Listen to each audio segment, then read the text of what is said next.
আসসালামু আলাইকুম সুপ্রিয় শিক্ষার্থী বন্ধুরা, আজকে আমরা অষ্টম অধ্যায় থেকে ফিজিক্সে যে বড় প্রশ্নটি আছে এটি একটি গুরুত্বপূর্ণ প্রশ্ন। প্রশ্নটি হচ্ছে পরন্ত বস্তুর ক্ষেত্রে শক্তির নিত্যতা সূত্রটি প্রমাণ করো। অথবা এই প্রশ্নটি এভাবেও আসে যে পরন্ত বস্তুর ক্ষেত্রে যে পরিমাণ স্থিতিশক্তি হারাবে ঠিক তত পরিমাণ গতিশক্তি উৎপন্ন হবে। তো এই প্রশ্নটার দুইটা পার্ট। প্রথম যে পার্টটা আছে আমরা এটা প্রথমে প্রমাণ করার পরে দুইটা লাইন বেশি করলে আমরা দ্বিতীয় পার্টটি করতে পারবো। তো প্রথমেই আমাদেরকে শক্তির নিত্যতা সূত্রটি আমাদেরকে জানতে হবে। শক্তির নিত্যতা সূত্র হচ্ছে যে শক্তির কোনো সৃষ্টি বা ধ্বংস নেই, শক্তি শুধু এক রূপ থেকে অন্য রূপে রূপান্তর হতে পারে। অর্থাৎ আমরা যদি বলি যে সৌর শক্তিকে কাজে লাগিয়ে আমরা বিদ্যুৎ শক্তিতে রূপান্তর করি, তার মানে এক রূপ থেকে আরেক রূপে রূপান্তর হয়। তো শক্তির এই যে রূপান্তরের আগে এবং পরে এই মোট শক্তি অপরিবর্তিত থাকে। এটি হচ্ছে আমাদের শক্তির নিত্যতা সূত্র। অর্থাৎ শক্তির ধ্বংস বা সৃষ্টি করা যায় না, এক রূপ থেকে আরেক রূপে রূপান্তর হয় এবং রূপান্তরের আগে ও পরে মোট শক্তির পরিমাণ একই থাকে। তো সেটি আমরা প্রমাণ করে দেখব। তার জন্য আমরা যে চিত্রটি নিয়েছি যে এখানে সি বিন্দু, এই সি বিন্দু থেকে এম ভরের কোনো একটা বস্তুকে আমরা প্রথমে এ অবস্থানে আনব। তো এ অবস্থানে আনার জন্য আমরা জানি যে এখানে স্থিতিশক্তির একটা সংজ্ঞা আছে যে কোনো বস্তুকে তার স্বাভাবিক অবস্থান থেকে অন্য অবস্থানে আনতে যে কাজ করা হয় সেই কাজটাই হচ্ছে স্থিতিশক্তি। তাহলে প্রথম কাজ হবে আমাদের এই এম ভরের কোনো বস্তুকে এই উপরে অর্থাৎ এ বিন্দুতে এই উচ্চতায় আনতে হবে। তো তারপরে হচ্ছে আমরা এই পরন্ত বস্তুর কথা চিন্তা করব। তাহলে প্রথমে এ অবস্থানে আসলে এখানে আমাদের স্থিতিশক্তি সবটুকুই হবে স্থিতিশক্তি, এখানে কোনো গতিশক্তি থাকবে না। তাহলে আমরা লিখতে পারি যে এ বিন্দুতে বস্তুটির কি হবে স্থিতিশক্তি। স্থিতিশক্তি হবে স্থিতিশক্তির সমীকরণ কি F × H। এটা আমরা এর আগে প্রমাণ করে এসেছি। তো F সমান সমান আমরা জানি কি mgh। তাহলে আমরা এই বিন্দুতে স্থিতিশক্তি পাচ্ছি হচ্ছে mgh, যেহেতু আমাদের এ বিন্দুতে উচ্চতা হচ্ছে h। তাহলে এ বিন্দুতে গতিশক্তি কি হবে, এ বিন্দুতে গতিশক্তি হচ্ছে 0, কারণ আমরা এই বস্তুটাকে জাস্ট সি বিন্দু থেকে এ বিন্দুতে নিয়ে আসছি, এখানে কোনো গতিশক্তি হয়নি। তাহলে এ বিন্দুর মোট শক্তি কি হবে, মোট শক্তি এই স্থিতিশক্তি প্লাস গতিশক্তি সমান সমান মোট শক্তি। তার মানে হচ্ছে mgh প্লাস 0 সমান হচ্ছে mgh। তাহলে এই বিন্দুতে আমরা মোট শক্তি পেয়েছি mgh। এখন হচ্ছে এই বস্তুটা যদি নিচের দিকে পড়ে, যেহেতু আমাদের পরন্ত বস্তুর সূত্র নির্ণয় করতে হবে, তো এইটা আমরা এখানে একটা বিন্দু নিলাম। তো ধরে নিলাম যে এটা বি বিন্দু। তো এই বি বিন্দুতে এখান থেকে আমরা ধরে নিচ্ছি যে x দূরত্ব, এর থেকে এই যে বি পর্যন্ত x দূরত্ব ধরে নিলাম। তো এখন এই পরন্ত বস্তুটা কি হবে যে এ বিন্দু থেকে সে আস্তে আস্তে স্থিতিশক্তিটা কি হবে, গতিশক্তি লাভ করবে। তাহলে বি বিন্দুতে কি থাকবে, একটা স্থিতিশক্তি তো থাকবে যেহেতু অবস্থান চেঞ্জ হয়েছে এ থেকে বিতে। আবার বি বিন্দুতে সে যেহেতু উপর থেকে পড়ছে, তার মানে এখানে একটা গতিশক্তিও আছে। তো আমরা এখানে লিখব বি বিন্দুতে স্থিতি শক্তি।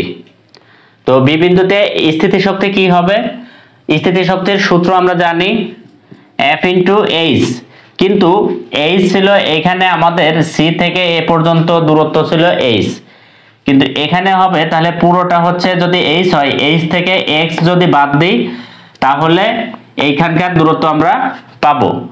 তো এখানে হবে তাহলে টোটালটা হচ্ছে কি h দূরত্ব মাইনাস x দূরত্বে, যেহেতু আমাদের এখানে বি বিন্দু, তো h মাইনাস x।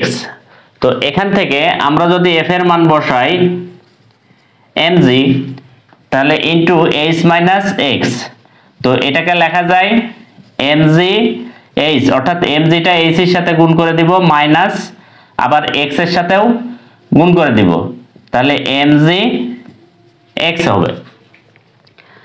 এবার বি বিন্দুতে তাহলে গতিশক্তি কি হবে? বি বিন্দুতে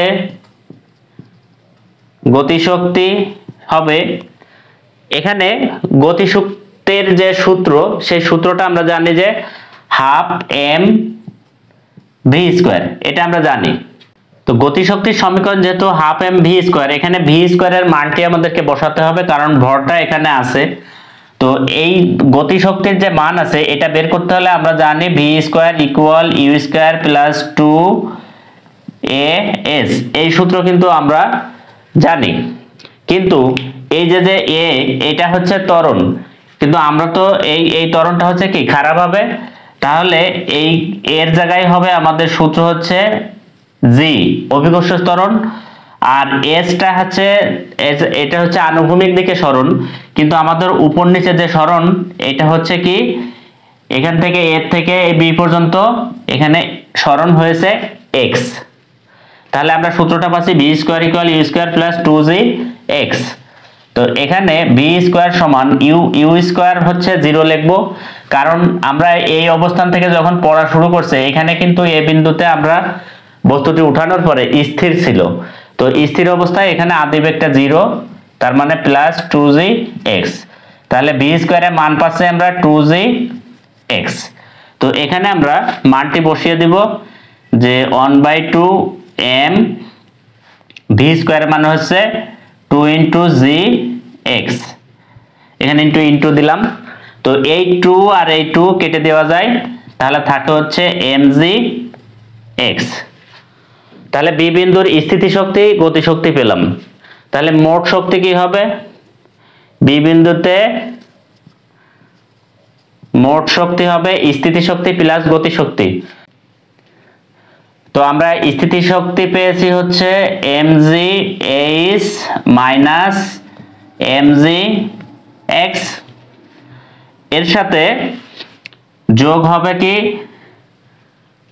গতিশক্তি পেয়েছি আমরা mg x। তো এখানে মাইনাসের mg x প্লাসের mg x কাটা, তার মানে হচ্ছে mg h হচ্ছে আমার বি বিন্দুতে মোট শক্তি। তো আমরা যদি একটু খেয়াল করি, আমাদের যে এ বিন্দুতে মোট শক্তি ছিল কি, এই যে এ বিন্দুতে মোট শক্তি পেয়েছিলাম আমরা mg h, আবার বি বিন্দুতে মোট শক্তিও পেলাম mg h। তো শক্তির যে নিত্যতা সূত্র ছিল সেখানে আমি বলেছিলাম যে রূপান্তরের আগে এবং পরে মোট শক্তির পরিমাণ অপরিবর্তিত থাকে। তাহলে আমরা দেখলাম যে দুইটা ক্ষেত্রেই এ অবস্থান এবং বি অবস্থানে দুইটা ক্ষেত্রে বস্তুর যে মোট শক্তি এখানে ছিল সেটা mgh এবং mgh। তাহলে প্রথম যে শর্ত ছিল পরন্ত বস্তুর ক্ষেত্রে শক্তির নিত্যতা সূত্রটি প্রমাণ করো, এটি হচ্ছে শক্তির নিত্যতা সূত্র প্রমাণিত হলো। এখন দ্বিতীয় যে পার্টটি আছে, পরন্ত বস্তুর ক্ষেত্রে যে পরিমাণ স্থিতিশক্তি হারাবে ঠিক তত পরিমাণ গতিশক্তি লাভ করবে বা উৎপন্ন করবে। তো এইটা দিয়ে আমরা এই দ্বিতীয় অংশটি প্রমাণ করতে পারবো, সেটি হচ্ছে এভাবে যে প্রথম কথাটি হচ্ছে যে পরিমাণ স্থিতিশক্তি হারাবে, এই কথাটুকু আমরা একটু মার্ক করে নিই। তো স্থিতিশক্তি হারাবে কে? যেহেতু এ বিন্দুতে স্থিতিশক্তি বেশি, তাই এ বিন্দুই স্থিতিশক্তি হারাবে। এখানে এ বিন্দু হতে বি বিন্দুতে হারানো স্থিতি শক্তি, অর্থাৎ এ বিন্দুতে কি পরিমাণ স্থিতি শক্তি ছিল, বি বিন্দুতে এসে কি পরিমাণ স্থিতি শক্তি পেয়েছি। তাহলে আমরা এ বিন্দু থেকে যদি বি বিন্দু বাদ দেই, তো এ বিন্দুর স্থিতি শক্তি ছিল প্রথমটা কত mgh, তার মানে হচ্ছে mgh মাইনাস বি বিন্দুর হারানো শক্তি, বি বিন্দুর যে স্থিতিশক্তি সেটা ছিল mgh মাইনাস mgx। তাহলে আমরা এটা মাইনাসে কি করব, mgh মাইনাস mgx। তো এটা পেয়েছিলাম হচ্ছে বি বিন্দুর স্থিতিশক্তি। এখন কি পরিমাণ স্থিতিশক্তি হয়েছে সেটা আমরা ক্যালকুলেশন করলে পাবো। তো এটা আমরা পাচ্ছি mgh মাইনাস mgh, এটা মাইনাস আর মাইনাসে মাইনাসে প্লাস, তাহলে আমরা কি পাচ্ছি এখানে প্লাস mgx। তো সমান সমান আমরা এখানে কি পাচ্ছি যে mgh আর mgh যদি কেটে দিই শুধুমাত্র mgx পাচ্ছি, mgx। তাহলে আমরা এ বিন্দু হতে বি বিন্দুতে যে হারানো স্থিতিশক্তির পরিমাণ mgx পেয়েছি। এখন দ্বিতীয় যে অংশটি আছে ঠিক তত পরিমাণ গতিশক্তি উৎপন্ন করবে। তো এই তত পরিমাণ মানে কি, এই যত পরিমাণ স্থিতিশক্তি হারাইছে সেটা হচ্ছে mgx, এই mgx পরিমাণে আবার গতিশক্তি উৎপন্ন হবে। তো সেটা আমরা দেখি হয় কিনা। এবার হচ্ছে যেহেতু গতিশক্তি, তাহলে এ বিন্দুর গতিশক্তি যেটা ছিল সেটা 0 আর বি বিন্দুতে গতিশক্তি ছিল, তাহলে বি বিন্দুটা বড়, বি বিন্দু থেকে এ বিন্দু মাইনাস করব। তাহলে বি বিন্দু হতে এ বিন্দুতে উৎপন্ন গতি শক্তি। তো এখানে তাহলে আমরা কি করব, যে প্রথমে বি বিন্দুতে গতি শক্তি কি ছিল, বি বিন্দুতে শক্তি ছিল mgx, এই যে আমরা সর্বশেষ পেয়েছি mgx।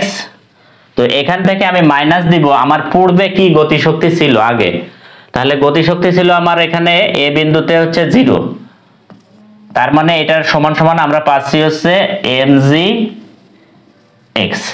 তাহলে এই যে পরিমাণ স্থিতিশক্তি হারিয়েছি mgx পরিমাণ, আবার ঠিক সেই পরিমাণ গতিশক্তি বি বিন্দুতে উৎপন্ন হয়েছে mgx পরিমাণ। তো দুইটা অংশই আশা করি বুঝতে পেরেছো।